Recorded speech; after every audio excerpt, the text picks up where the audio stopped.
Pendant cette longue année, je vivais sous le même toit que lui. Chaque jour, la peur devenait mon ombre fidèle.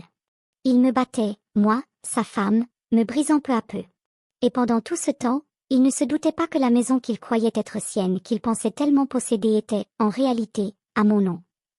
C'est là, dès ces premiers mots, que commence mon histoire. Je parle à toi, cher le lecteur Nrice, comme à un ami intime, sans filtre ni faux semblant. Je m'appelle Awa. Nous nous sommes rencontrés il y a 10 ans. Il était charmant, attentionné du moins, c'est ce que je croyais. Peu à peu, sous ce vernis de gentillesse, un homme autoritaire a fait surface. Dans notre petite maison en banlieue, je me sentais en sécurité, du moins, je pensais l'être. Au début, c'était des remarques mesquines. Une critique subtile sur ma façon de parler, de m'habiller. Puis, les accusations, tu ne fais pas assez, tu ne me respectes pas. Chaque phrase semait un petit grain de doute en moi. Les pleurs, les excuses, la peur, le cocktail toxique d'un climat oppressant. Bientôt, les violences sont arrivées.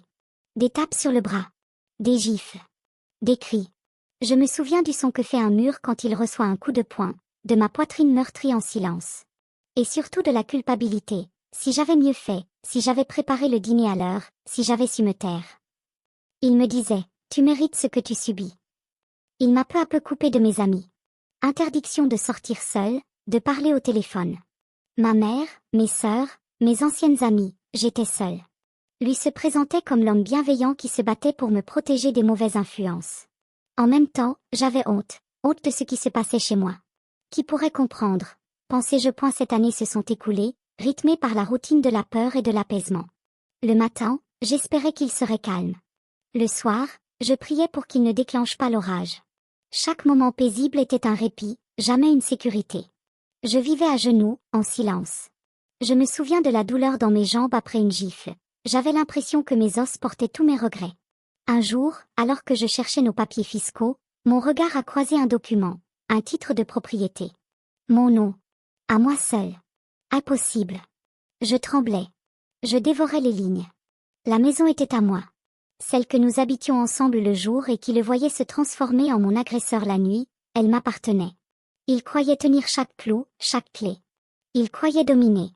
Mais tout ce château invisible était construit sur mon nom, ma légitimité. Ce document était mon cri silencieux d'émancipation. Ce jour-là, j'ai compris qu'il y avait une faille dans son empire. Ce n'était pas un roi. Juste un homme dont la maison m'appartenait. J'ai ressenti une force, comme si toutes ces années de peur devenaient une énergie pour agir. Il ne savait pas.